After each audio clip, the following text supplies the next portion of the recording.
Hello, friends, and happy Friday to you. Wow, what a week. It's so great to end the week with all of you. And of course, with Greg joining us here on In the Loop. Greg, how are you doing today? I know you've had a really busy week this week. It's been a pretty busy week. And also, I was just like mesmerized watching the intro there. So that's why I was staring off like when we started the show. So just covering that part. But yes, super busy week, but always good to be here. I mean, a big thing in tech this week, anytime it's Apple, anytime Apple has anything, it's a huge deal. And there's it's a pretty big deal what happened this week. So we're going to be talking about that here on today's show. But it's nice being here with everybody, back here and talking to everyone. And I want to thank people who've been sending messages this week too. I know Sadiq's been sending some comments on some things and sending me some tech products, and everybody else who's been reaching out. It's just always good to be here with you, Winnie, on a Friday. And we have CrossX Fighter there and doing well. Thank you. Answering your question. But yeah, doing pretty good. Awesome. Well, you're the ultimate co-host, so we're so glad that you are continuing with us, Greg. I know you got your show that's doing really well, so congratulations on that. Yes, I want to definitely hear about the tech updates this week. But for those of you who are brand new to the show, welcome to In the Loop. We are definitely live here today on almost 10 different platforms. So don't be shy. Jump in just like Joshua did. Let us know where you're joining us from, how your week's been going. Greg and I love to hear from you. And he had mentioned Sadiq. A lot of people send messages to us as well. So welcome to In the Loop. For those of you who are new to the show, I'm Winnie Sun, longtime financial pro, CNBC council member, Forbes contributor, and host of Level Up, which can be found on NASDAQ. And I'm going to swing it back to you, Greg, because you got to tell everybody who you are as well, if you don't mind. Yeah, absolutely. So Greg Nibbler, longtime tech reporter covering all kinds of different things in the world of tech. But then beyond that, I've been a sports broadcaster. I'm currently a reporter and producer for Fox 12 Oregon. And yeah, covering everything now, the whole world. It's a lot of stuff to talk about. There's a lot of things, but tech is still one that I love to talk about right here. Well, we are so proud of you, Greg. Congratulations on all your achievements, and they are so lucky to have you. And yes, we will take the tech because we definitely need the tech. Now, before we get there, I'm going to start a little bit and let you know how the market's doing. As you know, the market hasn't closed yet. The Dow is up currently about 1.5 points, so just barely up there. NASDAQ is up 46. We'll take it. And the S&P 500 is currently up 7 points. I actually think today's going to be kind of a meh day because, well, let's be honest, yesterday was pretty meh. That's why for those of you who are following me on Level Up, I didn't come yesterday because honestly, there wasn't much to talk about. So I didn't want to waste your time. But yeah, today, kind of me. So this is what I want to start with because I know we have a busy show and I want to make sure we have plenty of time for Greg to update us on tech. So I'm just going to do like really quick updates. One of the stories that I thought was interesting that, piqued my interest, that might pique your interest, was a recent survey that came out of Bankrate. Now, this is all about the topic of tipping in 2023.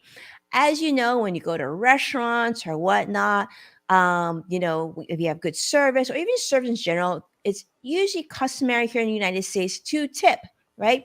Minimum 15, 20%, if not more. And of course, you get great service, that can go much, much higher. Well, they're saying that now they're showing that the majority of Americans, based on the survey, are tipping less for everyday services compared to previous years.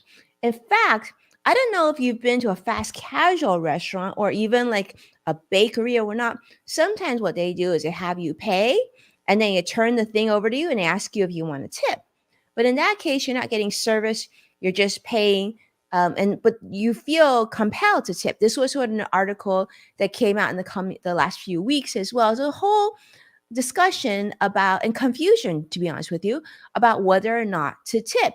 Now, the survey, interesting enough, they're saying the worst tippers, believe it or not, are found that men Gen Zers and millennials are by far the worst tippers. And Interesting. interesting, yeah, and interesting enough that women and baby boomers tend to tip the most, Greg. Huh. Surprise or not surprise? Um, I think it's just interesting that I'd love to know more about those stats. Yeah, that's really fascinating. I mean, tipping is, I have a lot of respect for everybody in the service industry. So it's, clearly if somebody's working hard, you definitely have to tip them. And that's, like you said, that's what we do here in the United States. I know it's not the same in other countries. Sometimes that's built in, but here that's how it is. But it is kind of odd seeing it now some places where you wouldn't normally like customarily see a tip option. And I know it's a whole debate, so I'm not like opening it up for everybody to come after me. But is that a tip worthy thing, or if you're just handing something over a counter? I don't know. I don't Yeah, know. and It's a difficult thing to determine. it's a difficult question. So I'm curious. I see Sadiq joining us. Thank you so much, Sadiq, for jumping in on YouTube Live. Sadiq, Joshua, many of you, wow, a lot of you on all the different platforms. Let me know your perception of tipping because you're saying that Gen Zers, millennials have really expressed a desire to do away with tipping.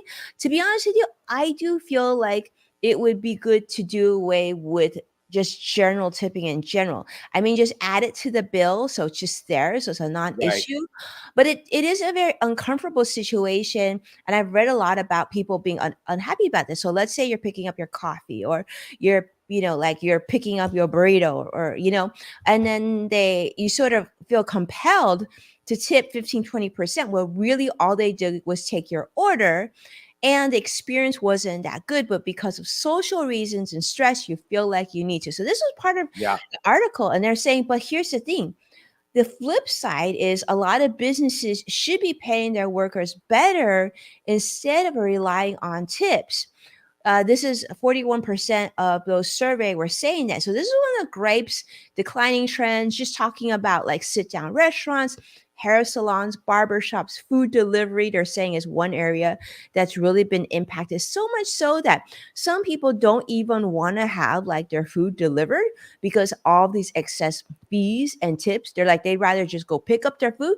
But once they pick up their food, they're feeling like they're being asked to tip there. So the Yeah. question is, yeah, what's going to happen to the future of tipping? I want to hear your comments on that. So those of you who are with us, Yeah. definitely jump in and let Greg and I know about this. All right. This is my last one, and I'm going to hand the baton over to Greg because I don't want to take up all more time. I want to make sure hear about technology today because that's the big one. So I wanted to share this new term that I heard. It's called labor hoarding. Okay, labor hoarding.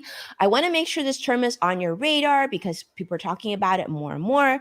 This is where businesses are adopting this concept or this strategy of labor hoarding by maintaining a certain amount of headcount and then scaling back on hiring and layoffs, even despite softening demand, because they're bracing for potential economic downturns. They're saying this is as of the survey. The survey is by the Conference Board and the Business Roundtable, reveal that here in the United States, you see more and more companies doing that. Now, the reason why they would do that, they said, is that some industries are still recovering from pandemic losses, and also they want to keep some of the talent away from their competition.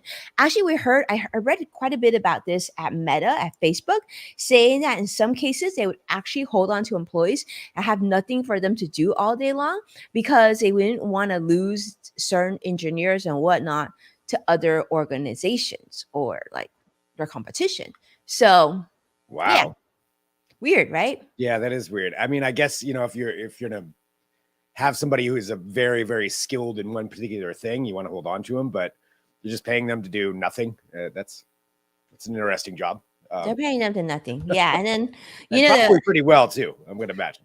I know, right? I mean, it's crazy times. The financial news is never boring, by the way. I'm going to share with you. Yeah. You guys share this thing. The another article I heard about yesterday, Greg, I got to tell you before I jump into, I heard about an attorney who used ChatGPT for legal research and is in hot water because the legal research turned out to be not true in an actual court case too. So a lot of stuff happening with AI and everything. So I really want to see, Greg, what you have to share with us on technology, because I know this was a big week for you. Yes, I will say if I had hired an attorney and they used ChatGPT, I would be I would upset. cringe.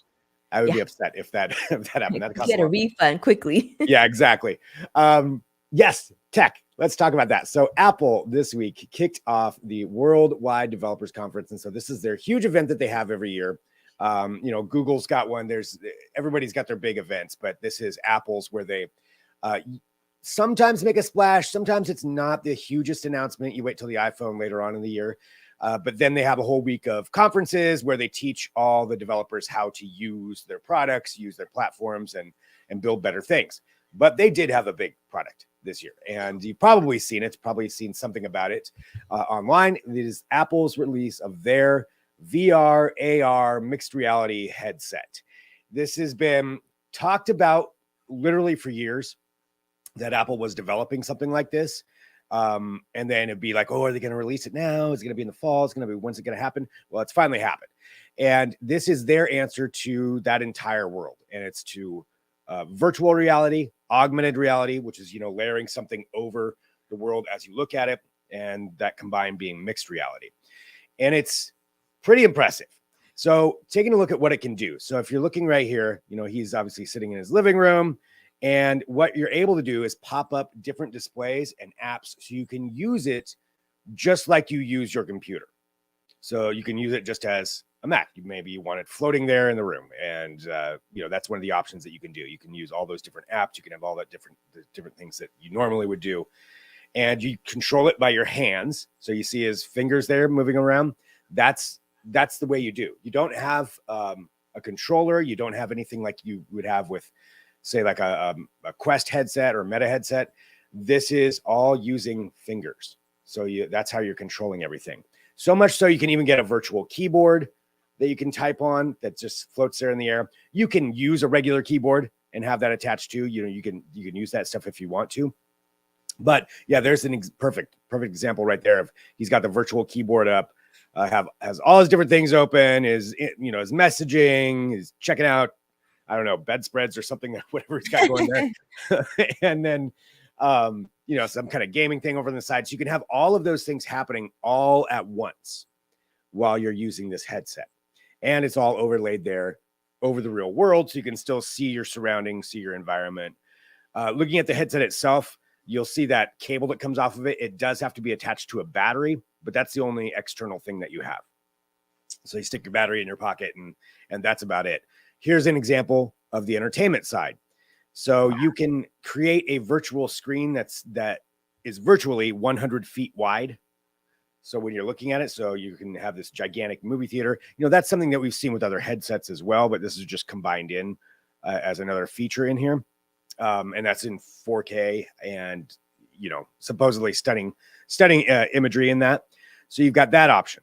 And there's a lot of other things that you can do with it too. So these, immersive environments, it also has a big thing for it is being able to like, so, okay, yeah, here's a good example. Sorry, there's so many things with it. I actually want to talk to the video though, now that we're getting this. So that's showing how you can set up essentially a VR environment. So that's a little bit more of the virtual reality side of it, because you can go back and forth. So you can see they're toggling back and forth between VR and AR. VR being completely immersed, AR meaning you're seeing the world around you. But yeah, you want to be sitting by a lake. There you go. You can dial that in and have that kind of an option there. So kind of cool, dual functionality right there. Here's another one. So this is taking photos and some of your old photos and videos. You can have them pop up like that. This looks, this is the one time I'm going to use it. Black Mirror like. So that right there is showing how they incorporate your iCloud and all of your photos, your videos, everything else into it as well. Spatial photos is what they're calling that. Spatial computing is the big term that they used for this. So that's where we're going with that. There's another just kind of a cool example of things that you could do, like a panoramic photo, anything shot at an iPhone. So then it's blown up there right in front of you. You have FaceTime. You can FaceTime with everybody. And that's looks like they're doing some kind of work event, but you have everybody up in their different windows. You can move people around and place them wherever you want, and then collaborate like that. Well, okay, so my question on this, Greg, is if Mhm. you see your coworkers and you see their faces, what do they see? They see you in a this big Yeah, that's a really good question because I just thought of that right as well, right when I was looking at this. I'm not sure because, yeah, how are they seeing you? That is a very good question. That I don't have an answer to that. right? I'm not Unless sure. it's like a AI version of No, you. yeah, I didn't actually think about that. Oh, okay. They scan a 3D avatar of you. Thank you, Curtis, for giving me that Oh, answer. So there it is. Yeah, they'll see the 3D avatar. That's what it'll be. oh, okay, that's cool. So So that they makes don't more even sense. know that Right, you that had. stumped me for a second too, because I'm like, wait a minute, I know. Yeah, they do. They 3D scan you. Uh, so yeah, so that's how that'll work. Um, but yeah, you have all those different conversations going right there in that same room, and the whole thing here is having all of this happen all at once through one device. That's what they're really pushing for. There's yeah, let's see. So oh yeah, eyesight. There's so many different things on there. So this is the Vision Pro eyesight that will allow you to know when somebody else is in the room. So if somebody, say if you're doing something completely VR, if somebody walks up to you, you'll get a notification. But also, if somebody is looking at you and you have the headset on and you're immersed in something, they'll have like these little eye things that will show you where the person is looking. So you'll know where their attention is, which is just kind of crazy. I mean, I think you would need a lot of people using these all the time. Yeah, there's a good example of it. So all of a sudden she pops in there, and she can see where she's looking as well. So you know where the person is has their focus at. So this is supposed to replace, I'm gonna guess, like obviously TV, probably audio, music. You talked about FaceTiming and web conferencing, but like I don't think this would really replace your laptop or your computer for work, or is that the concept? Because I mean, is it really that easy to I think utilize? that's kind of where they want it to go. Hmm. I don't. It's not going to replace a high end Mac.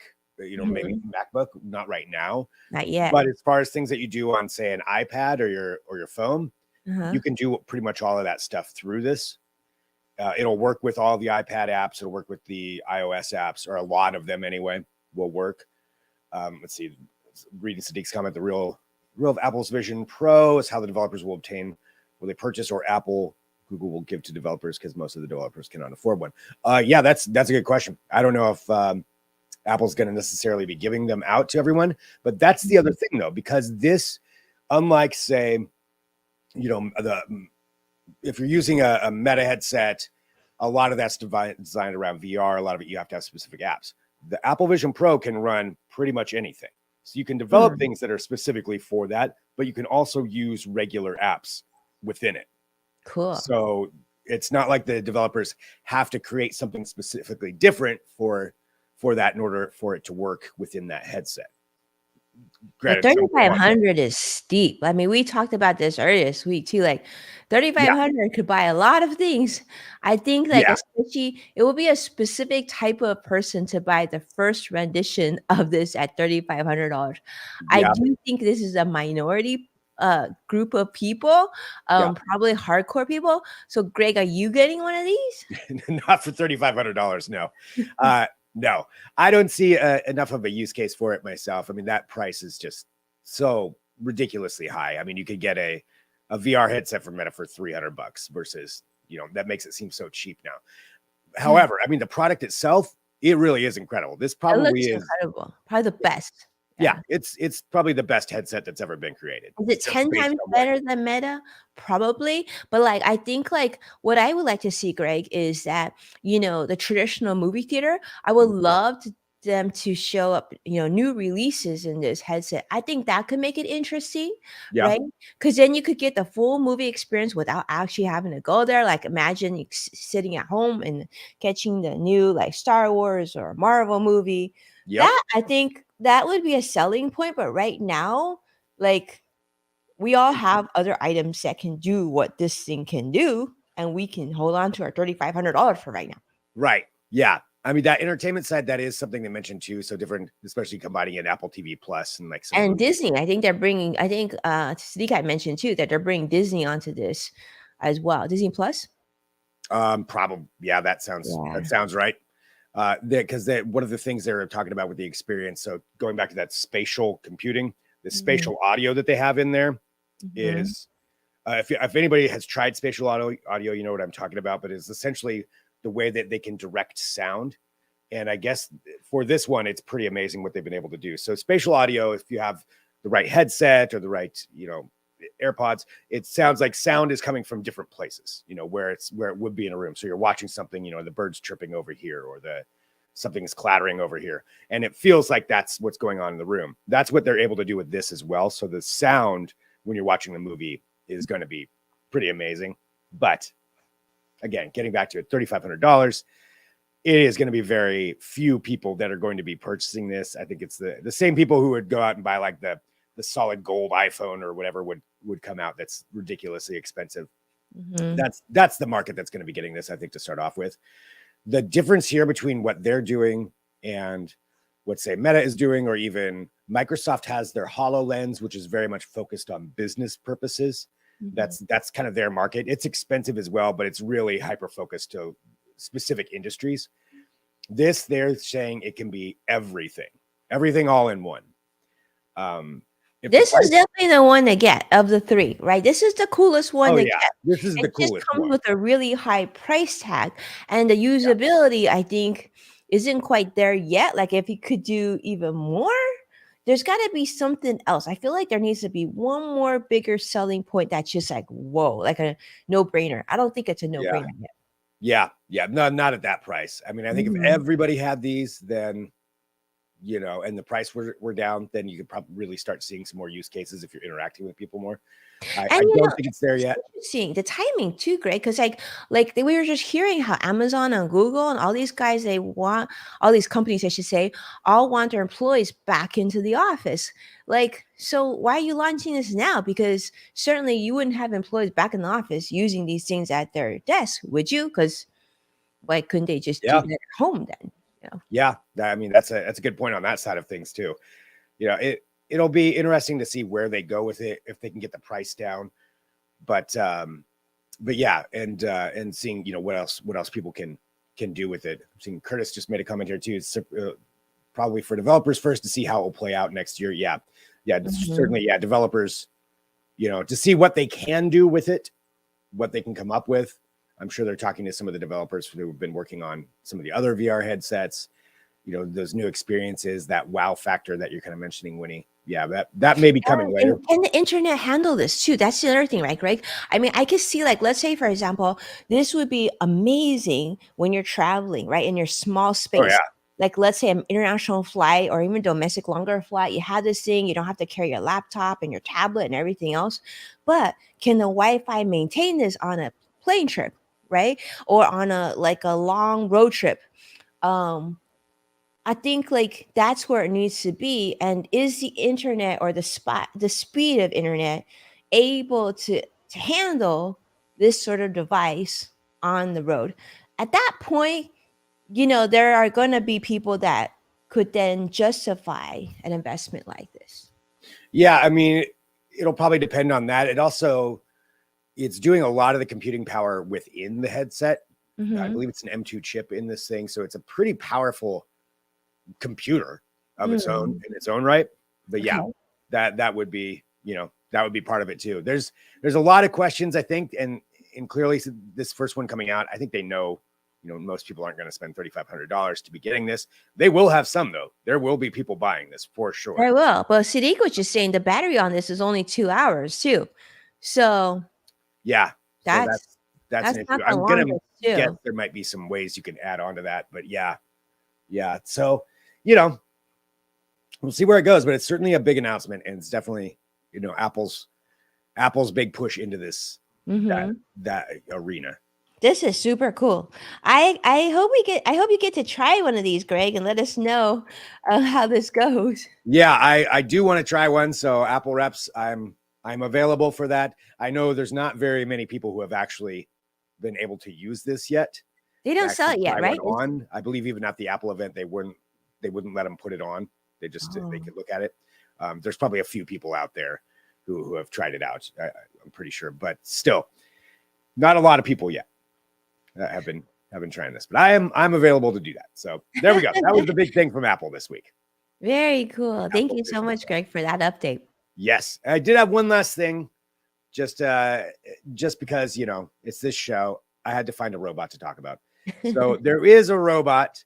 This is one that from actually a university, and it is a robot that is able to cook. So this is a Cambridge robot. Yay!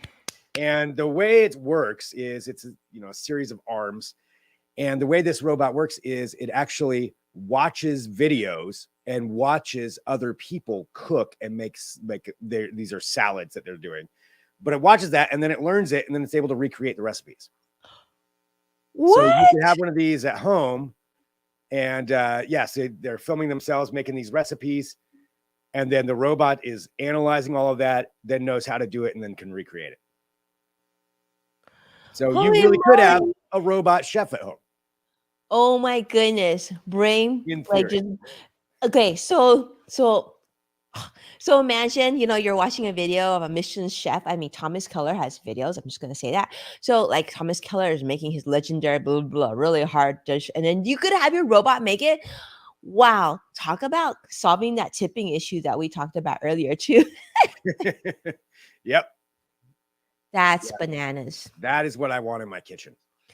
Wow, this is so cool, Greg. I mean, I love this today's show that you've shared with us. Number one, can you see the future? I mean, just imagine 10 years from now, Greg, like we'll have these devices that we can travel with, that we can do work with, right? These Yeah. headsets that would replace all this major technology that we have. And we probably could do our show on the road just like using these crazy headsets with a 3D avatar that Curtis talked about. The And 3D then like, versions of us that- yeah, and then you could have a robot that cooks for you. Hello. That's what I want. It can do That the AI can handle it, I mean, yeah, if they can cook for you, they can do dishes and they can clean up and do Yes. everything else. I'm all Right? for that.